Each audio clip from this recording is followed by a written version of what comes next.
স্বাধীনতা অর্জনের মাত্র ৩.৫ বছরের মাথায় প্রথমবার সামরিক অভ্যুত্থান দেখে বাংলাদেশ।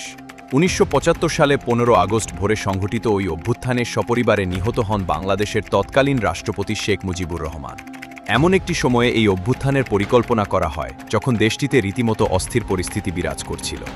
বহুদলীয় রাজনীতির পরিবর্তে একদলীয় শাসন ব্যবস্থা গড়ে তুলতে গঠন করা হয়েছিল বাংলাদেশ কৃষক শ্রমিক আওয়ামী লীগ বাকশাল। ৪টি ছাড়া অন্য সব সংবাদপত্রের প্রকাশনা বাতিল করা হয়েছিল। সেই সঙ্গে দুর্নীতি, লুটপাট, চুরি ডাকাতির ঘটনায় দেশের আইনশৃঙ্খলা পরিস্থিতি ঘিরে মানুষের মধ্যে ক্ষোভ ও উদ্বেগ লক্ষ্য করা যাচ্ছিল। এর মধ্যেই দল নিষিদ্ধ এবং নেতাকর্মীদের বিনা বিচারে হত্যা ও গ্রেফতারের প্রতিবাদে সরকারের বিরুদ্ধে নানান তৎপরতা শুরু করে চরমপন্থী বিভিন্ন সংগঠন। আগস্টের আগে শেখ মুজিবের ওপর একদফা হামলাও হয়েছিল বলে তখন ওয়াশিংটনকে জানিয়েছিল ঢাকায় অবস্থিত মার্কিন দূতাবাস। সব মিলিয়ে দেশে তখন দম বন্ধ হওয়ার মতো এক ধরনের অস্থির পরিস্থিতি বিরাজ করছিল। বাকশালের কারণে নিয়মতান্ত্রিক উপায়ে ওই পরিস্থিতি থেকে উত্তরণের সুযোগ যেহেতু সেভাবে ছিল না, সেজন্যই হয়তো সেনাবাহিনীর একটি অংশ তখন কিউ করার পথ বেছে নিয়েছিল। বিবিসি বাংলাকে বলছিলেন রাজনৈতিক বিশ্লেষক মহিউদ্দিন আহমদ। কিন্তু শেখ মুজিব নিহত হওয়ার আগের কয়েক সপ্তাহে বাংলাদেশে ঠিক কী ঘটছিল? স্বাধীনতার পর কয়েক বছরের মধ্যেই বাংলাদেশের বিভিন্ন ক্ষেত্রে অনিয়ম, দুর্নীতি যেভাবে ছড়িয়ে পড়েছিল, কোনোভাবেই সেটি নিয়ন্ত্রণে আনতে পারছিল না শেখ মুজিবের সরকার। ১৯৭৪ সালে দুর্ভিক্ষ শুরু হওয়ার পর দুর্নীতি ও লুটপাট আরও বেড়ে যায় বলে বিভিন্ন স্মৃতিকথা ও সে সময়ের পত্রপত্রিকার খবর থেকে জানা যায়। রিলিফের মাল দুস্থ মানুষের কাছে পৌঁছাতে পারে না, চলে গম চুরি, চাল চুরি, কম্বল চুরি। অবসরপ্রাপ্ত লেফটেন্যান্ট কর্নেল এম.এ. হামিদ তার ৩টি সেনা অভ্যুত্থান ও কিছু না বলা কথা গ্রন্থে লিখেছেন। দুর্নীতি, লুটপাট ও চোরাচালান বন্ধসহ সার্বিক পরিস্থিতি নিয়ন্ত্রণে এক পর্যায়ে সেনাবাহিনীকে মাঠে নামায় সরকার। তারা কাজ করতে গিয়ে দেখেন দুর্নীতি ও চোরাচালানের সঙ্গে আওয়ামী লীগ নেতাকর্মীদের অনেকেই জড়িত। তরুণ অফিসাররা এ সময় ক্ষমতাসীন পার্টির বেশ কিছু প্রভাবশালী নেতার সঙ্গে দ্বন্দ্বে লিপ্ত হয়। পার্টির নেতারা সেনাবাহিনীর বিরুদ্ধে শেখ সাহেবের কাছে ক্রমাগত অভিযোগ তুলতে থাকে।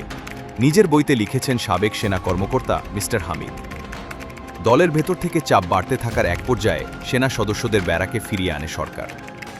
এমন সিদ্ধান্তের ফলে সেনা সদস্য এবং সাধারণ মানুষের মধ্যে একটা নেগেটিভ পারসেপশন, নেতিবাচক ধারণা তৈরি হয় যে শেখ মুজিব তার দলের নেতাকর্মীদের অনিয়ম, দুর্নীতি বন্ধ না করে উল্টো প্রশ্রয় দিচ্ছেন। বিবিসি বাংলাকে বলছিলেন রাজনৈতিক বিশ্লেষক মহিউদ্দিন আহমদ। ফলে দুর্নীতি, লুটপাট আরও সর্বগ্রাসী রূপ ধারণ করে। সে সময় সরকারি খাদ্য গুদাম থেকে কিভাবে খাদ্যশস্য লুটপাট হচ্ছিল, ১৯৭৫ সালের ২৬ জুলাই দৈনিক ইত্তেফাকে সেটির কিছু ছবি ছাপানো হয়। ব্যাপারটিকে হরির লুট আখ্যা দিয়ে খবরে লেখা হয়েছে, গুদাম থেকে খাদ্যশস্য পাচারের এমন ঘটনা অনেক দিন থেকেই ঘটছে। এর কিছুদিন পর প্রকাশিত আরেকটি খবরে অভিযোগ তোলা হয়েছে যে সরকারি গুদাম থেকে দেশের বিভিন্ন এলাকায় পাঠানোর সময় পথেই ১/৪ খাদ্যশস্য রহস্যজনকভাবে উধাও হয়ে যাচ্ছে। মূলত নিরাপত্তা নিশ্চিত না করে অনেকটাই অরক্ষিতভাবে পাঠানোর কারণে যাত্রাপথে ট্রেনের বগি ভেঙে ব্যাপক হারে খাদ্য পাচার করা হচ্ছে বলে খবরে উল্লেখ করা হয়েছে। ঘটনার একটি ছবিও প্রকাশ করে পত্রিকাটি। ১০ আগস্ট দৈনিক বাংলার সম্পাদকীয়তে লেখা হয়, সমাজের সর্বস্তর আজ দুর্নীতির বিষদাতে বিদ্ধ।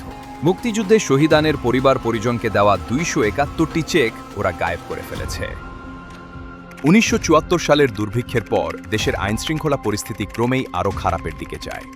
ঢাকাসহ বিভিন্ন জেলায় প্রায় প্রতিদিনই চুরি, ছিনতাই, ডাকাতি ও খুনের মতো ঘটনা ঘটতে থাকে।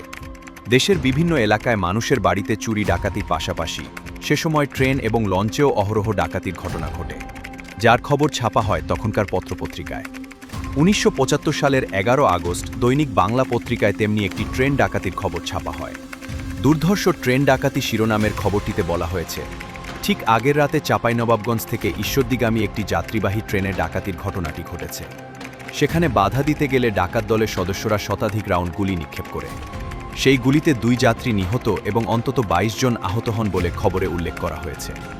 ১৯৭৫ সালের শুরুতে পূর্ব বাংলার সর্বহারা পার্টির শীর্ষ নেতা সিরাজ শিকদার পুলিশের গুলিতে নিহত হন। এ ঘটনার প্রতিক্রিয়ায় চরমপন্থী সংগঠনটির নেতাকর্মীরা তাদের সহিংস তৎপরতা আরও বাড়িয়ে দেয়, যার ফলে দেশের শান্তি শৃঙ্খলা নষ্ট হচ্ছে বলে জানায় তৎকালীন সরকার। পরিস্থিতি নিয়ন্ত্রণে রাখতে সর্বহারা পার্টিসহ চরমপন্থী বাহিনীগুলোর বিরুদ্ধে অভিযান জোরদার করে পুলিশ ও রক্ষী বাহিনী।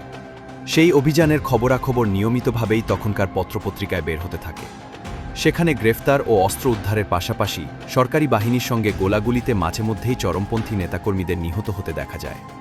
কম ক্ষেত্রেই সরকারি বাহিনীর সদস্যদের হতাহতের খবর পাওয়া যায়। 13 আগস্ট অর্থাৎ শেখ মুজিব নিহত হওয়ার 2 দিন আগে দৈনিক ইত্তেফাকে প্রকাশিত তেমনই একটি খবরের শিরোনাম। 4 জন চরমপন্থী নিহত, 1 জন গ্রেফতার। খবরটিতে বলা হয়েছে, ঝিনাইদহের শৈলকুপায় অভিযান চালাতে গেলে চরমপন্থীরা রক্ষী বাহিনীর সদস্যদের লক্ষ্য করে গুলি নিক্ষেপ শুরু করলে তারাও পাল্টা গুলি চালায়। এতে চরমপন্থী সংগঠনের 4 সদস্য ঘটনাস্থলে নিহত হন। এছাড়া অপর একজনকে গ্রেফতার করা হলেও বাকিরা পালিয়ে যান।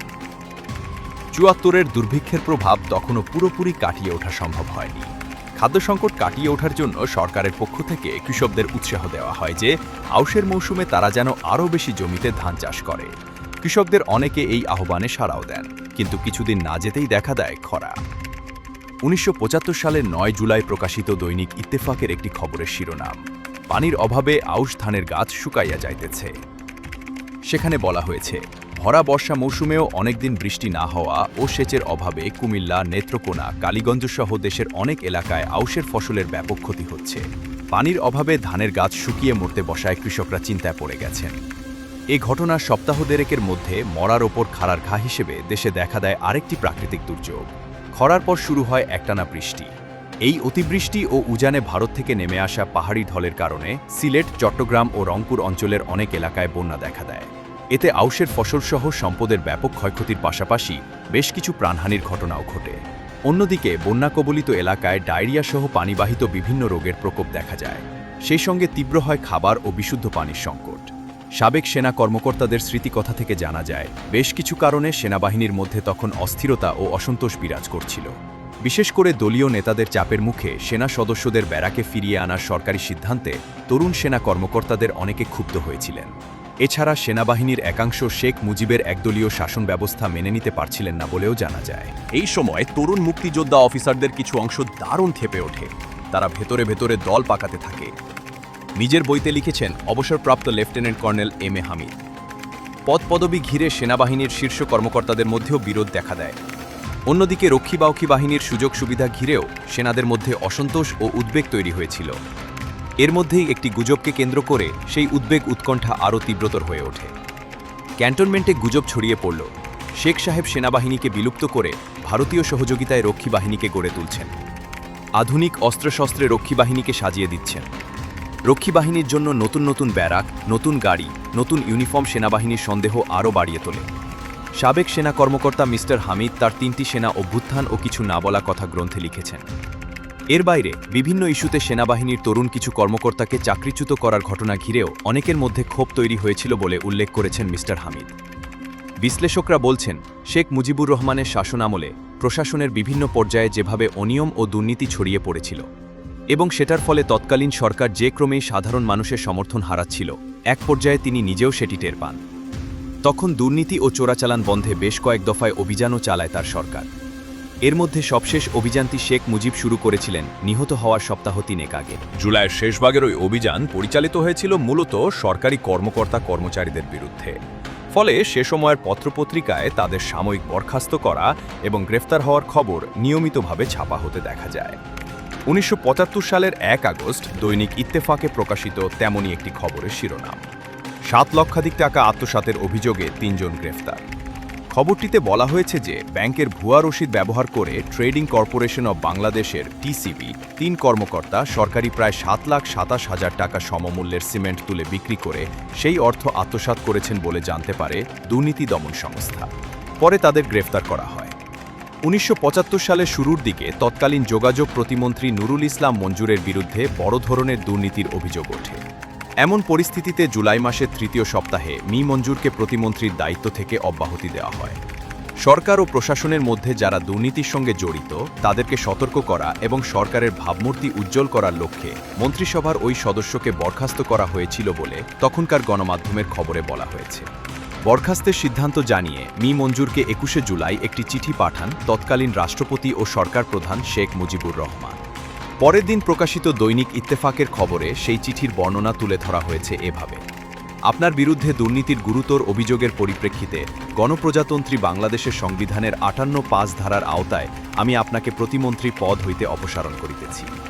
সামরিক অভ্যুত্থান ঘটিয়ে সরকারের পতন এবং তৎকালীন রাষ্ট্রপতি শেখ মুজিবুর রহমানকে হত্যার মূল পরিকল্পনাকারী হিসেবে চিহ্নিত করা হয় মেজর সৈয়দ ফারুক রহমানকে। তখনকার প্রথম বেঙ্গল ল্যান্সার রেজিমেন্টের এই কর্মকর্তা বেশ সময় নিয়ে পরিকল্পনাটি করেছিলেন, কিন্তু সেনাবাহিনীর একজন জুনিয়র কর্মকর্তা মেজর ফারুক, যিনি একজন মুক্তিযোদ্ধাও বটে, তিনি কেন হঠাৎ অভ্যুত্থান ঘটিয়ে শেখ মুজিবকে হত্যার পরিকল্পনা করলেন? ফারুক ছিল বড়ই আবেগপ্রবণ। দেশের দুর্নীতি, স্বজনপ্রীতি, দুর্ভিক্ষ, ক্ষমতাসীন দলের ক্ষমতার অপব্যবহার, খুন, হাইজ্যাকিং ইত্যাদি অবলোকন করে সে ভীষণভাবে বীতশ্রদ্ধ হয়ে পড়ে। নিজের বইতে লিখেছেন অবসরপ্রাপ্ত লেফটেন্যান্ট কর্নেল এম.এ. হামিদ। তিনি আরও উল্লেখ করেছেন, দেশ ক্রমাগত ভারতের কুক্ষিগত হয়ে পড়ছে। শেখ মুজিব দেশকে ভারতের সেবাদাস বানিয়ে ফেলছেন। ফারুকের ভেতরে এই ধারণা প্রবল মানসিক যন্ত্রণার উদ্রেক করে। পাকিস্তানি শৃঙ্খল থেকে মুক্ত হয়ে আমরা ভারতের শৃঙ্খল পড়তে রাজি নই, এই ছিল ফারুকের কথা। অভ্যুত্থানের পরিকল্পনার কথাটি মেজর ফারুক প্রথমে জানান সেনাবাহিনীর আরেক মেজর খন্দকার আব্দুর রশিদকে। সম্পর্কে তারা দুজন ছিলেন ভাইরা ভাই। 12 আগস্ট রাতে আলোচনা করে তারা পরিকল্পনা বাস্তবায়নের জন্য 15 তারিখকে বেছে নেন বলে 3টি সেনা অভ্যুত্থান ও কিছু না বলা কথা গ্রন্থে উল্লেখ করা হয়েছে। সেনাবাহিনী থেকে চাকরিচ্যুত এবং জোরপূর্বক অবসর দেওয়া ক্ষুব্ধ বেশ কয়েকজন কর্মকর্তার সঙ্গে মেজর ফারুক এবং মেজর রশিদের যোগাযোগ হয়। চাকরি হারানোর ফলে ক্ষুব্ধ ওইসব কর্মকর্তাদের মধ্যে ছিলেন মেজর শরীফুল হক ডালিম, নূর চৌধুরী, রাশেদ চৌধুরী, আজিজ পাশা এবং সুলতান শাহরিয়ার রশিদ খান। এছাড়া একজন সামরিক গোয়েন্দা কর্মকর্তা অভ্যুত্থানে অংশ নেন, যার নাম বজলুল হুদা। সামরিক এসব কর্মকর্তার পাশাপাশি আওয়ামী লীগের একাধিক শীর্ষ নেতার সঙ্গেও যোগাযোগ করে তাদের মনোভাব বোঝার চেষ্টা করেন অভ্যুত্থানের পরিকল্পনাকারী সেনা কর্মকর্তারা। তাদের মধ্যে কেবল খন্দকার মোশতাক আহমেদের কাছ থেকেই তারা ইতিবাচক সাড়া পান। অবসরপ্রাপ্ত লেফটেন্যান্ট কর্নেল এম.এ. হামিদ তার বইতে লিখেছেন যে 1975 সালের 2 আগস্ট শেখ মুজিব সরকারের মন্ত্রী খন্দকার মোশতাক আহমেদের সঙ্গে দেখা করেন মেজর রশিদ। তারা দুজনই ছিলেন কুমিল্লা তথা একই এলাকার বাসিন্দা। মোশতাক আহমেদ শেখ সাহেবের সর্বশেষ কার্যকলাপে সন্তুষ্ট ছিলেন না, মুক্তির উপায় খুঁজছিলেন। অতএব রশিদ তার সঙ্গে কথাবার্তা বলে সহজেই বুঝতে পারে প্রয়োজনের মুহূর্তে এই বুড়োকে ব্যবহার করা যাবে। লিখেছেন সাবেক সেনা কর্মকর্তা মিস্টার হামিদ। পরিকল্পনা চূড়ান্ত হয় যে শেখ মুজিবকে উৎখাত ও হত্যা করার পর খন্দকার মোশতাক আহমেদ রাষ্ট্রপ্রধানের দায়িত্ব নেবেন এবং সব ধরনের রাজনৈতিক চাপ সামাল দেবেন। 15 আগস্ট চূড়ান্ত আঘাত হানার আগের দিন ধানমন্ডি 32 নম্বরে অবস্থিত তৎকালীন রাষ্ট্রপতি শেখ মুজিবুর রহমানের বাসভবন ও এর আশপাশ রেকি বা পরিস্থিতি পর্যবেক্ষণ করে আসেন অভ্যুত্থানকারী সেনা কর্মকর্তারা। শেখ মুজিব হত্যা মামলার অন্যতম সাক্ষী সুবেদার গনি তদন্তকারী কর্মকর্তাদের জানান 14 আগস্ট বিকেলে মেজর ডালিমকে তিনি শেখ মুজিবের বাসভবনের সামনে মোটরসাইকেলে করে ঘোরাফেরা করতে দেখেছিলেন। এর বাইরে ক্যাপ্টেন বজলুল হুদাকেও সেদিন ধানমন্ডি 32 নম্বর এলাকায় দেখা গিয়েছিল বলে তদন্তে উঠে আসে। এছাড়া সেনানিবাসের টেনিস কোর্টেও মেজর ডালিমসহ চাকরিচ্যুত বেশ কয়েকজন সেনা কর্মকর্তাকে দেখা যায় বলে নিজের গ্রন্থে উল্লেখ করেছেন সাবেক সেনা কর্মকর্তা মিস্টার হামিদ। এরপর নিয়মিত মহড়ার নামে অভ্যুত্থানকারী সেনা কর্মকর্তারা রাতে ট্যাঙ্ক, অস্ত্র এবং সৈন্য সামন্তসহ ঢাকা সেনানিবাসে একত্রিত হন। সবাইকে নিজ নিজে দায়িত্ব বুঝিয়ে দেওয়ার পর 15 আগস্ট ভোরে তারা শেখ মুজিবুর রহমানকে সপরিবারে হত্যা করে।